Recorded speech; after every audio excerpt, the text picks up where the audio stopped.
Text 29. Saman Pashyam Hai Savartra Sam Avastitam Isvaram Na Hin Asti Aman Atman Tatu Yati Param Gatim. One who sees the spiritual soul in every living being and equal everywhere does not degrade himself by his mind. Thus, he approaches the transcendental destination. The living entity, by accepting this material existence, is just much suffering can become situated in his spiritual existence. If one understands that the Supreme is situated in this paramatam manifestation everywhere, that is, if one can see the presence of the Supreme Personality of Godhead in every living thing, he does not degrade himself, and he therefore gradually advances in the spiritual world. The mind is generally addicted to self-centered processes, but when the mind turns to the supersoul, one becomes advanced in the spiritual understanding. Text 30. Prakritivaya ka karmini karman ani sarvasaya pa atitataman akarataram sapasyati. One who can see all the activities are performed by the body, which is created of material nature, and sees that the self does nothing, actually sees. The body is made by material nature under the direction of the supersoul, and whatever activities are going on in respect to one's body are not his doing. Whatever one is supposed to do, either for happiness or for distress, one is forced to do because of the bodily constitution. The self, however, is outside all these bodily activities. This body is given according to one's past desires. To full desires, one is given the body, with which he acts accordingly. Practically speaking, the body is a machine designed by the Supreme Lord to fulfill desires. Because of desires, one is put into difficult circumstances to suffer or to enjoy. This transcendental vision of the living entity, when developed, makes one separate from bodily activities. One who has such a vision is an actual seer.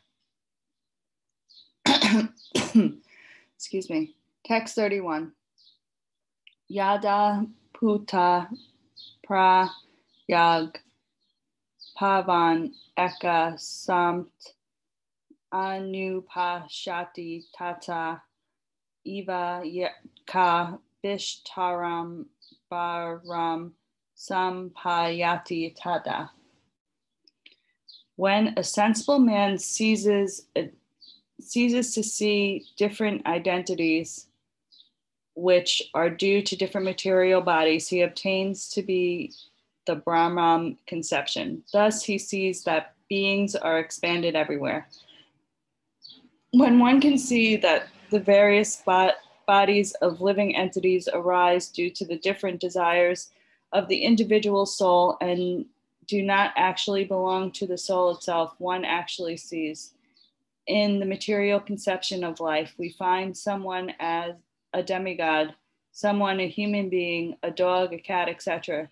This is material vision, not actual vision. Material differentiation is due to the material conception of life. After the destruction of the material body, the spirit soul is one. The spirit soul, due to the contact with material nature, gets different types of bodies. When one can see this, he obtains spiritual vision, thus being free from differentiations like man, animal, big, low, etc. One becomes beautified in his consciousness and able to develop Krishna consciousness in the spiritual identity. How he then sees things will be explained in the next verse.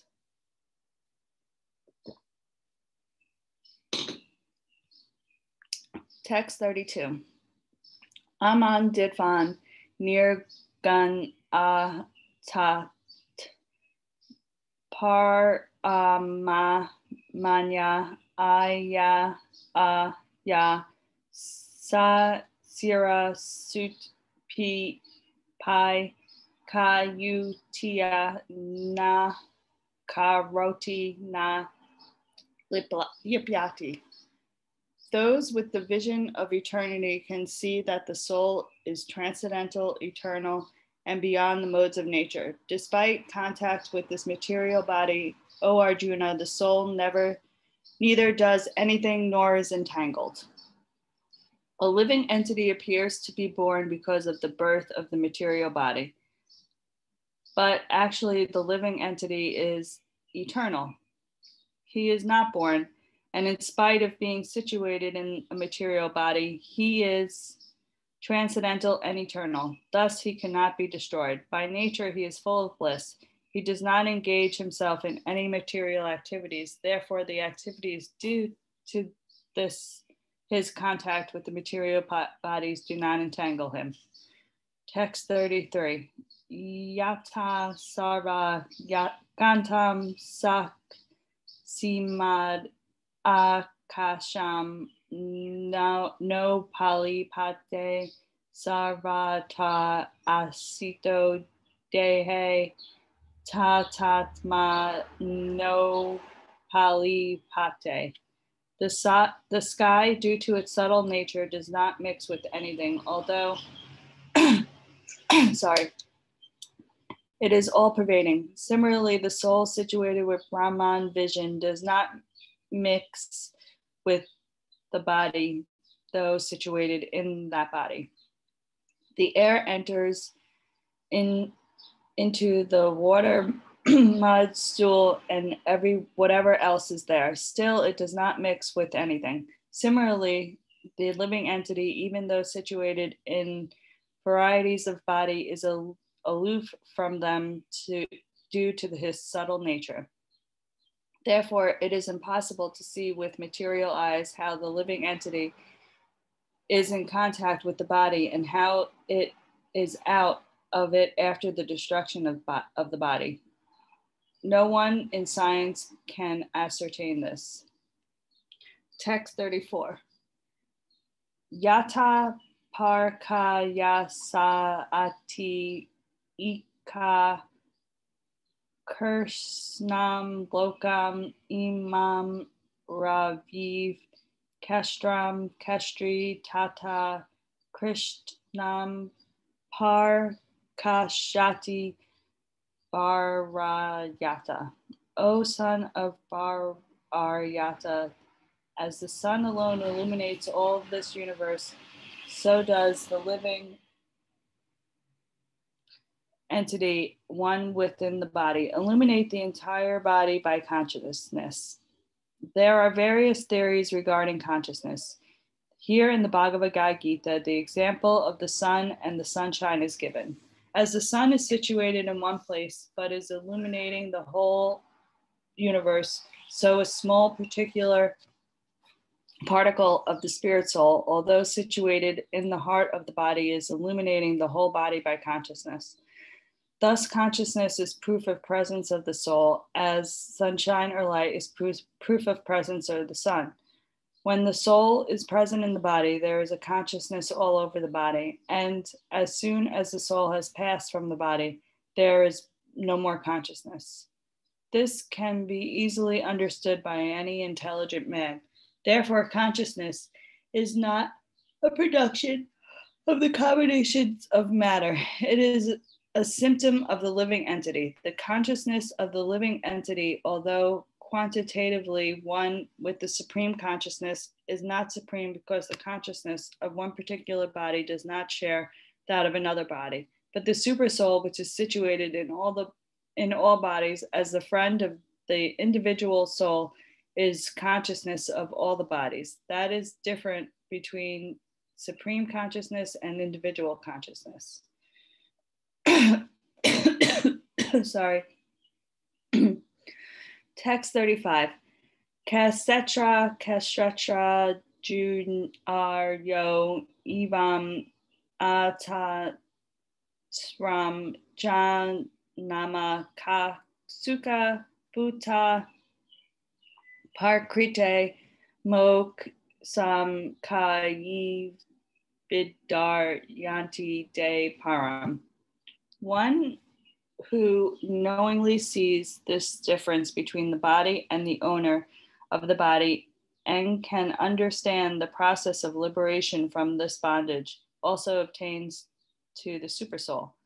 The purport of the 13th chapter is that one should know the distinction between the body and the owner of the body and the supersoul. A faithful person should at first have some good association to hear of God and thus gradually become enlightened. If one accepts a spiritual master, he can learn to distinguish between matter and spirit and to become the stepping stone for further spiritual realization. A spiritual master teaches his students to get free from material concept of life by various instructions. For instance, in the Bhagavad Gita, we find Krishna instructing Arjuna to free him from material considerations. One can understand that this body is matter. It can be analyzed with 24 elements, that is the gross manifestation. And the subtle manifestation is the mind and physiological effects, and the symptoms of life are the interactions of all these features. But over and above this, there is the soul, and then there is the supersoul. The soul and the supersoul are two. This material world is working with the conjunction of the soul and the 24 material elements. One who can see the constitution of the whole material manifestation as a combination of the soul and the material elements, and also can see the situation of the supreme supersoul, becomes eligible for a transfer to the spiritual world. These things are meant for contemplation and for realization, and one should have complete understanding of this chapter with help of the spiritual master. It's early. Should we start the next chapter or no? Yeah, I think we can. Okay.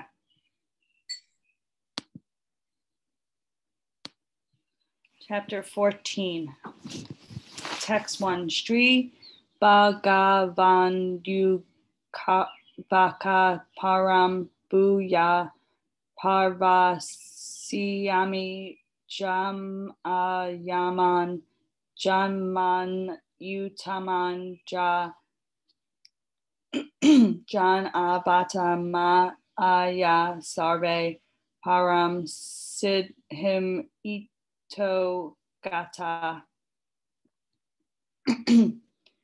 The Blessed Lord said again, I shall declare to you the supreme wisdom and best of the knowledge, knowing which all the sages have attained to the supreme perfection.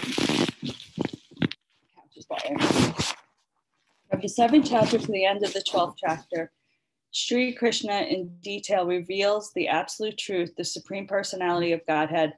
Now the Lord himself is further enlightening Arjuna. If one understands this chapter through the process of physical speculation, he will come to understanding of devotional service. In chapter 13, it was very clearly explained by humbly developing knowledge, one may possibly be freed from material entanglements. It has also explained that it is due to association with the modes of nature that the living entity is entangled in this material world. Now, in this chapter, the Supreme Personality explains what those modes of nature are, how they act, how they bind, and how they give liberation.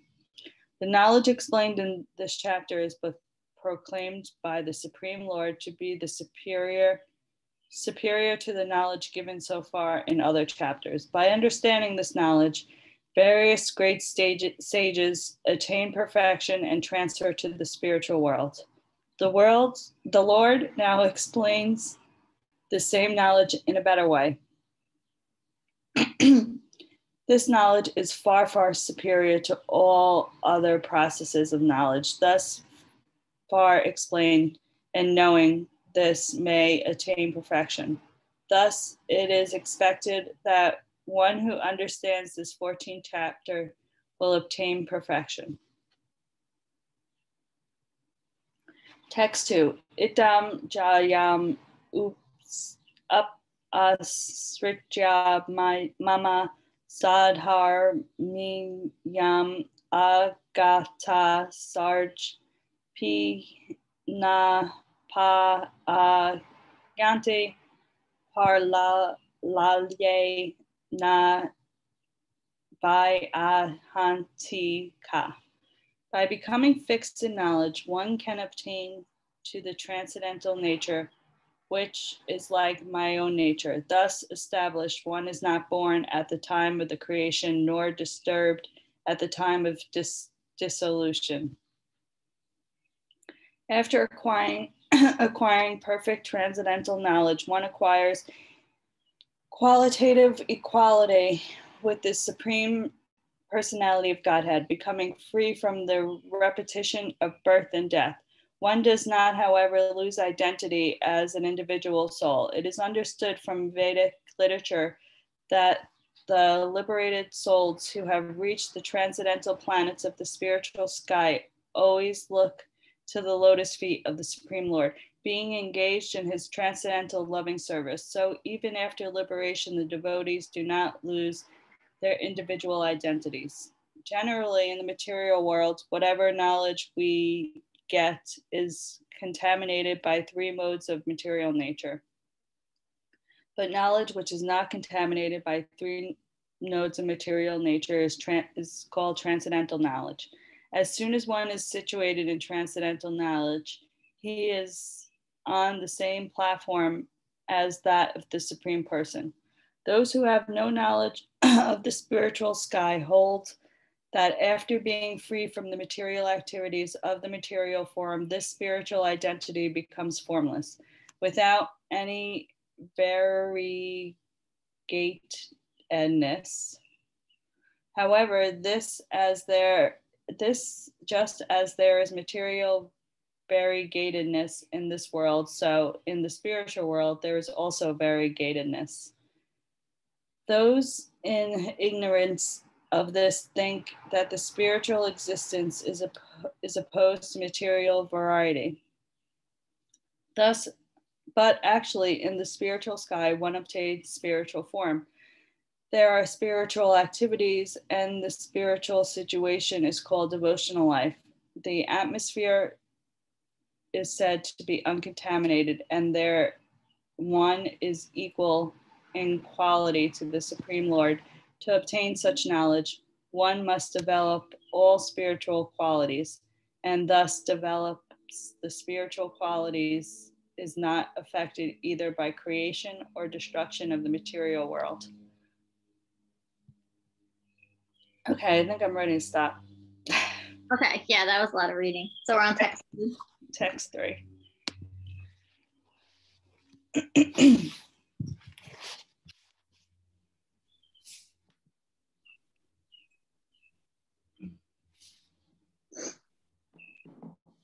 Sprinkle's got a haircut. Oh, let's see. Can you see her? Oh, yeah. She looks like a little alien with her haircut. Her head is bigger than her body. Yeah.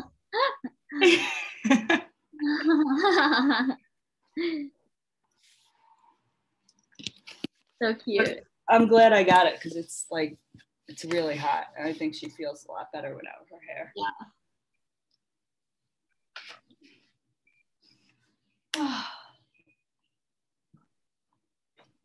That last part of that last readings of chapter 13 was interesting to me because I feel like I get what they're saying, but I thought we have like our spirit, soul, and our material body, but I thought and maybe I'm wrong, like for meditation, I thought we were trying to access that spiritual soul. The super soul? Or just the regular spiritual soul? So we have our spiritual soul, and that's part of our material body, and then we have our super soul, and that's the one that's not accessible. That's what I thought I understood. Yeah.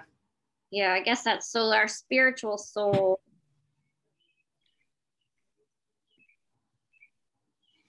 That one goes with the body. Yeah. Yeah, like our regular soul and then our spiritual super soul. Because like which one's our true self? Like when I read quotes that are like, oh, yoga is about accessing your true self, it feels like it's not possible to do. Well, I was taking it as like a person that acts more out of like tapping into their true nature versus kind of just being engrossed by all the material and I don't know, like buying cars and robbing people of their money or yeah. The way I've like experienced it, it's like what? the way I've experienced this is that the way through to experience Paramatma is through the Atma. Because the Atma is a drop in the ocean of Paramatma. So while there is individuation, they're still the same. Are they both when they're saying true they're saying true self in yoga, is that the Atma or the Paramatma? They're both. They're both.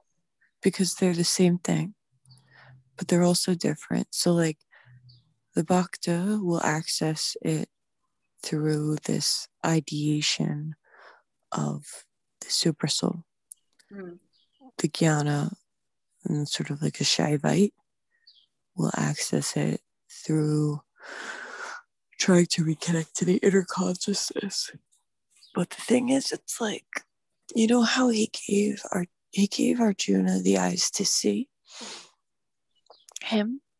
We're walking around and we can't usually see Paramatma because the body has a limited perceptive vehicle, but you can access it through the Atma or the individual soul, because the individual soul, the consciousness, can perceive what it already is.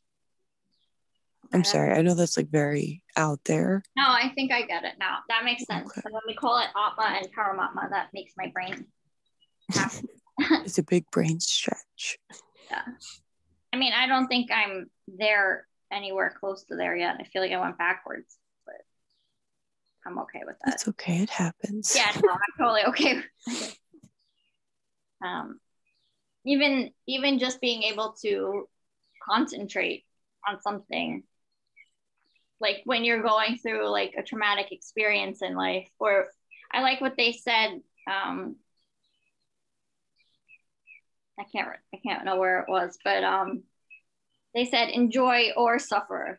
Like, so when you're going through like really happy times, you forget to sit and meditate because you're like, oh, I don't need to do that. Life is fantastic. And then when you're going through really hard times, the fact that I'm even still sitting, and even from day one, I couldn't sit. And then by the end of last week, I was sitting a little bit better. And last night I went for a walk and I listened to my meditation. And a lot of times my mind has been wandering lately, but that practice of just keep pulling it back and like just repeating the mantra that's given to me that day. So I feel like I'm okay with having gone backwards, and the fact that I'm even still doing it, and just practice this concentration is helpful for me. Oh, totally. And Maya sometimes is a very soothing blanket, you know? I think that's why she's there. Yeah. But it's like, here's a stupid example.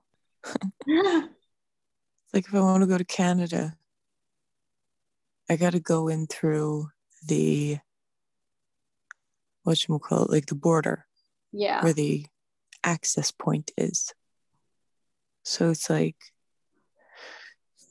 if we want to access the divine, we have to go through the access point of embodying our individual consciousness. Yeah. And sometimes a part of the journey is, driving around not being able to find the border patrol, and that's okay too. Think that people read this stuff like chapter 14. I mean, you read this and you're like, oh, if I just read this chapter, I'm going to be perfect. And you think that like people think they're seeing the Paramatma, but it's really just Maya. And then that's when like a lot of ego and greed takes over, and like bad teachings, because these people think they've accessed it and they haven't. Yeah, maybe.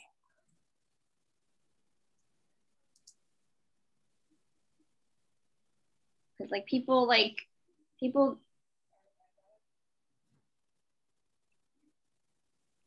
get FOMO. They're like, well, if other people are accessing it, I want to be able to access it. So just pretend. It's like those, we've talked about these things before. I can't remember what they're called. Magic eyes, maybe, when we were younger. Remember they had like fuzzy things and people would see shapes and images. I never saw the shape or images in them ever. I can't see it. I would stare at it for hours, nothing would appear. And so sometimes I would just pretend I saw whatever everyone else was seeing. That's funny. I never saw it. Well, sometimes the trying impedes the seeing. Yeah, I don't know why I couldn't. I should try those again. I'm like, people are just playing games with me because there's nothing there. No, I used to see them. You have to like squint your eyes and cross them, and then you can see it. I tried everything. It didn't come to me. What a weird thing that was. Yeah. That was so weird. That's what we invented before Facebook and social media, to occupy ourselves. Yeah, and it was more brain work. Ugh. And then there's a Friends episode where Rachel's having her sonogram and she can't see the baby on the thing, so she just pretends she sees the baby. It's so funny. And then Ross is like, you still can't see it, can you? And she like breaks down and she's like, no, I can't. But she like totally pretends she sees the baby. That would be me. I would be like, oh yeah, I see it. And then I'm like, I didn't see anything. All right. Let's do some breath work, unless anyone else has anything else. It's still early. We'll get on our Monday. I've been listening to these lectures with this tantric teacher, and he was talking about how it's like you have to like attune yourself to find the access point. Like you have to be able to pull your consciousness to one point in order to go deeper and to like see the building blocks of your body and see the separation of the body and the spirit. So yeah, those have been interesting just interesting talks about sort of like the nature of the universe in relation to God consciousness. And it's like, maybe it goes back to that Hatha Yoga Pradipika book, because maybe it's not just about like sitting. No, you have to attune the vehicle. Yeah, you have to like cleanse the vehicle and exercise the vehicle and do all those things. Yeah, I started listening to that book, the Pima, I'm going to forget her last name, Kodrin? Yeah. And the chapter I'm up to, she talks about this process through meditation, which like how the meditation, a lot of people just use it to get away from and silence the mind. But at some point, you're really supposed to be using it to like access your negative feelings and find the root of them, to knock down like the ego self and find your habits. And she goes through this sort of this example of when she was in the Abbey and this one woman like did not like her for whatever reason, and it like sent her down the spiral. and then she was finally able to like sit for hours and realize where exactly it came from like a childhood instance, and she was cleansed of it, etc. But I think that's kind of like the same thing what we're talking about in a way, but a different way.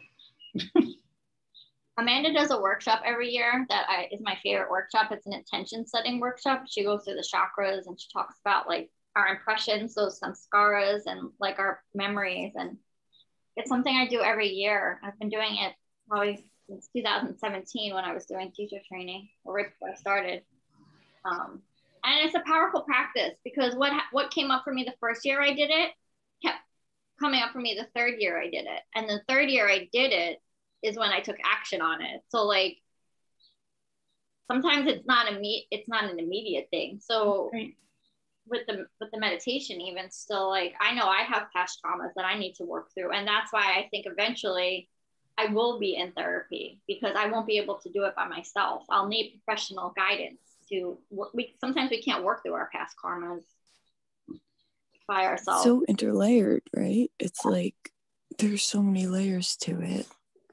It's the mind, it's the memories, it's how we hold it in the body and the fascia layer. It's so many different levels of healing, and you could approach it from so many different directions. It's like we're so intellectual, right? We need to like learn about it and be able to identify it from an intellectual perspective.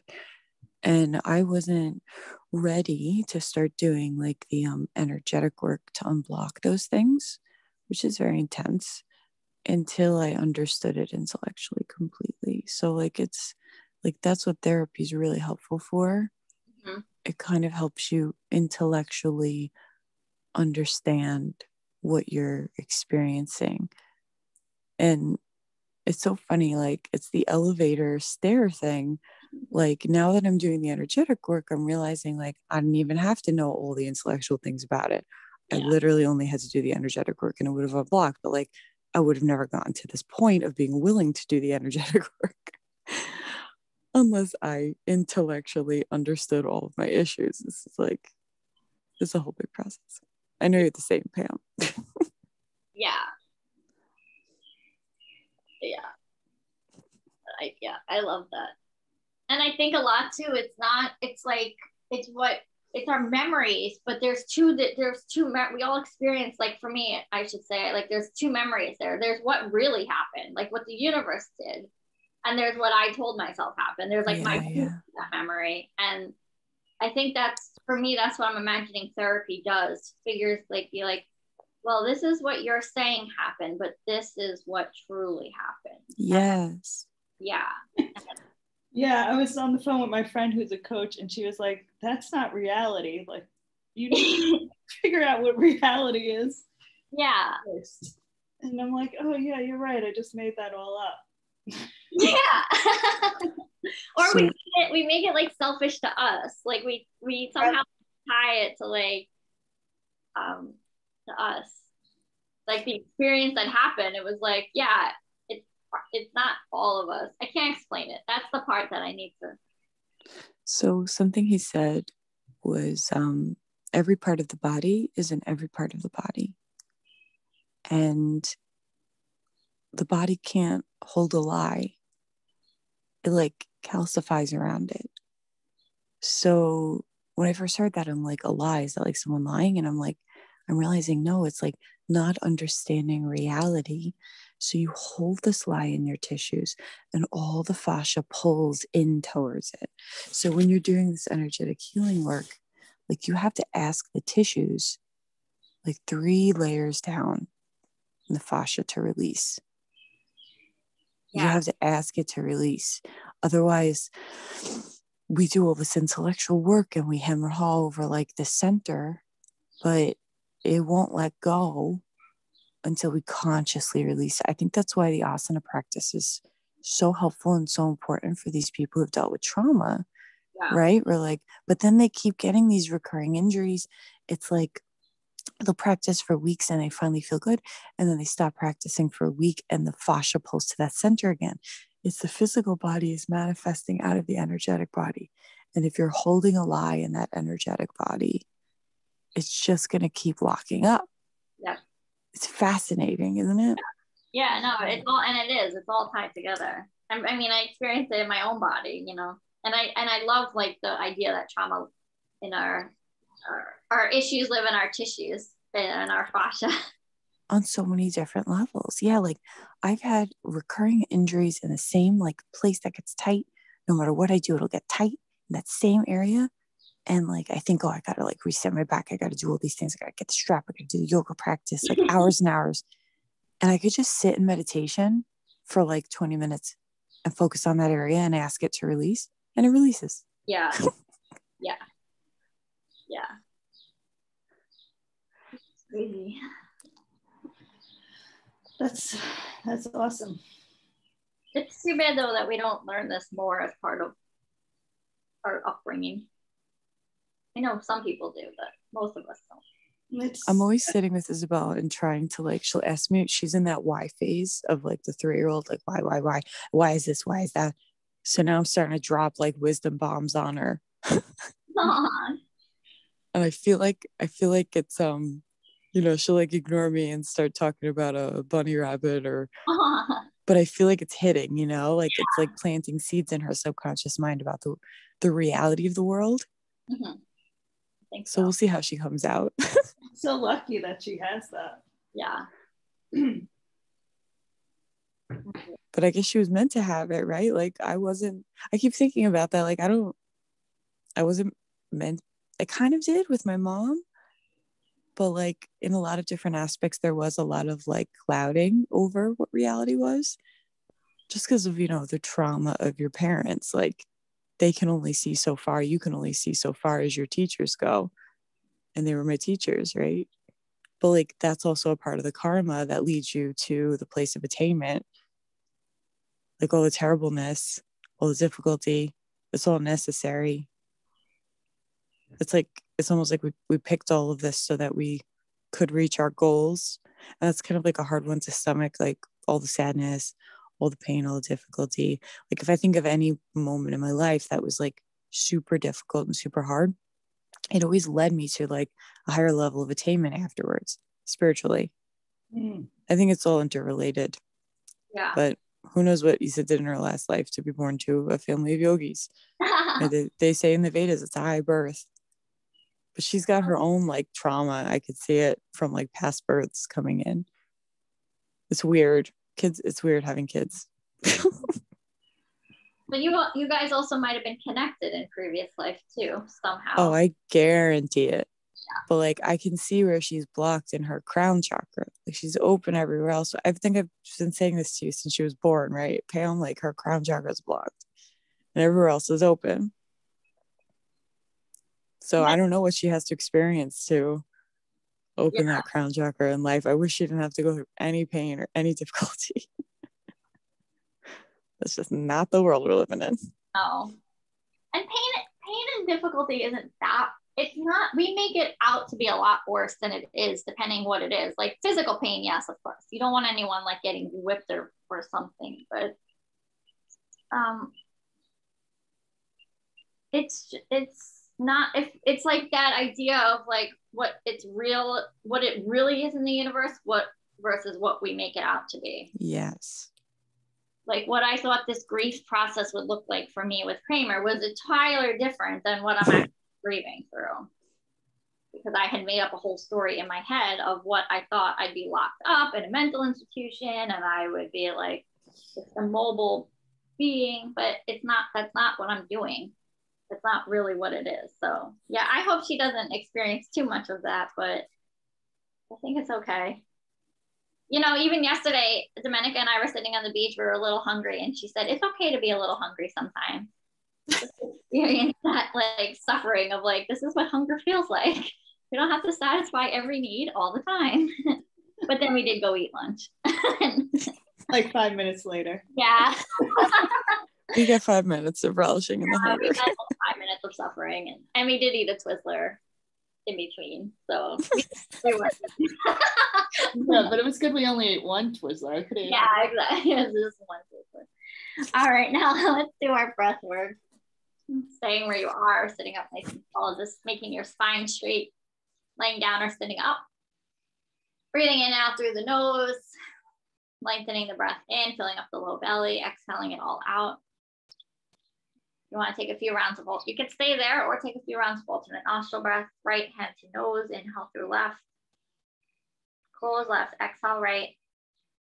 Inhale right. Close right, exhale left. Inhale left. Close left, exhale right. Inhale right. Close right, exhale left. Inhale left. Close left, exhale right. Inhale right. Close right, exhale left. Continue on a few more rounds. I'm going to start the timer. Just be mindful of time. And you'll join us when you're ready.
Bringing hands to heart center. Namaste.